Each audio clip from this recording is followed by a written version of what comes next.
Look, we all like Michael Irvin, and the playmaker is the playmaker. I absolutely like his mindset.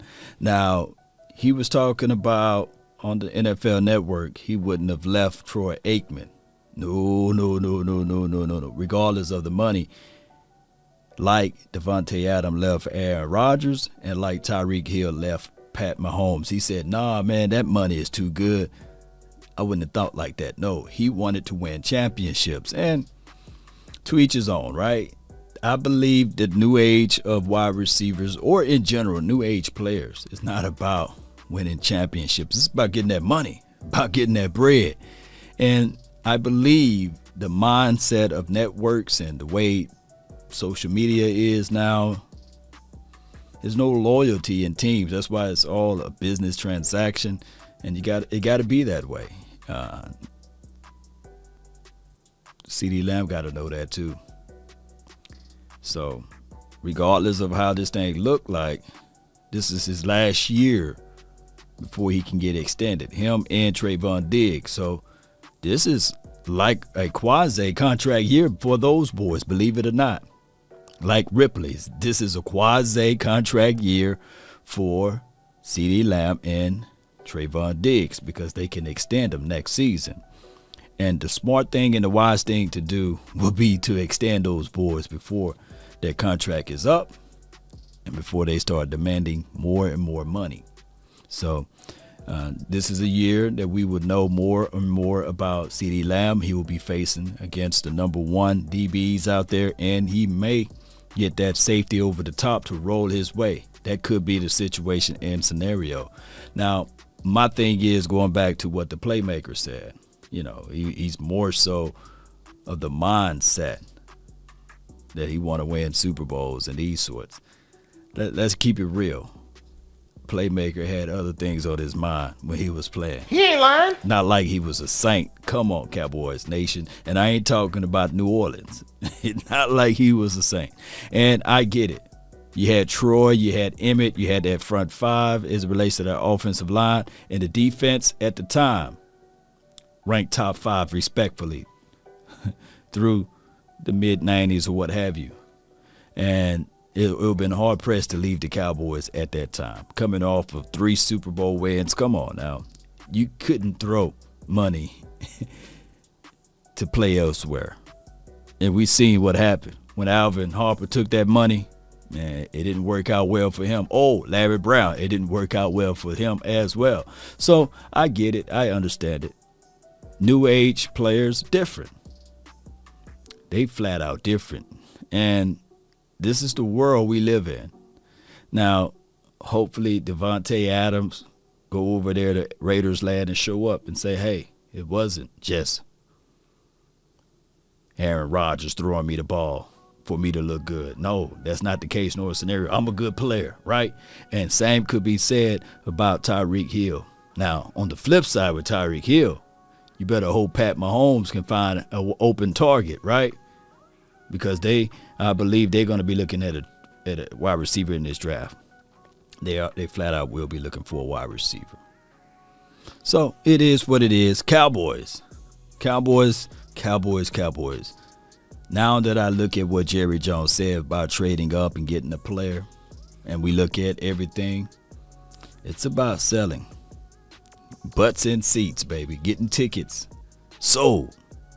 And one thing we can tell you, I looked over and over and over again around the NFL newsways, and nobody was talking about the Jones family buying the Bitcoin, or not the Bitcoin, the blockchain, the cryptocurrency community. Nobody was talking about that on the major networks. They wasn't talking about that. But they were talking about the avenue, the mindset of Jerry talking about trading up. And they gave a lot of opinions of those things.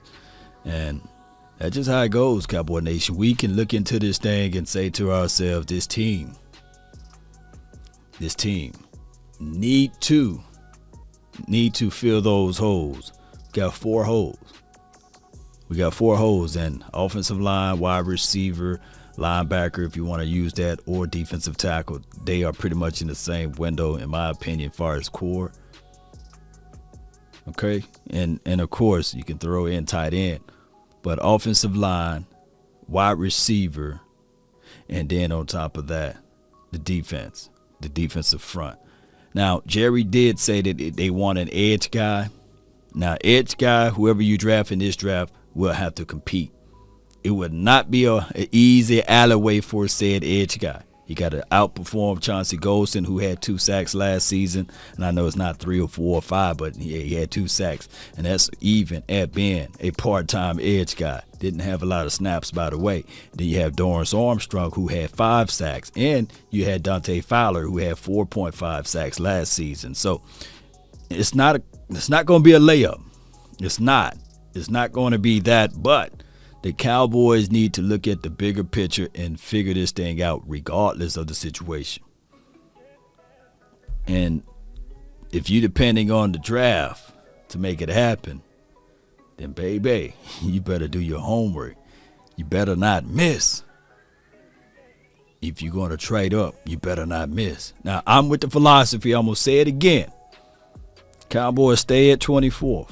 You stay right there. You draft the BPA philosophy. And if it's somebody that you love more than you like, you trade back in the first, or you wait until the second round hit and then you trade up in the second round. That's my philosophy. Or we can flip it like this. At the 24th spot, and if you really want to moonwalk back a little bit because you see the guy that you really like, but you know for sure you got an inkling that this team and that team would not draft that person because of their positional needs or what have you, then you can moonwalk back just a little bit. Now, my only thing would be if you do trade up, don't give up too much. Don't give up too much. Just try to skip one team, but don't try to move 5 to 10 slots up and then lose out on a whole bunch of other stuff. Don't be greedy. Don't be that. No. This is a patience man's game. Be patient with it. Just because you didn't dance in the free agency, just because you decided not to do that, don't try to be risque now. No way. No way. Don't be that guy or that team. Post me your thoughts, post me your concerns down below about all that I just said, and let me know who will be the guy you guys are willing to trade up to go get. Who will be that player? You got the 24th slot. I'll just say just be patient and then just scoop that player up at the 24th slot. That's been my time. I really thank you all for yours. DC for life. Salute.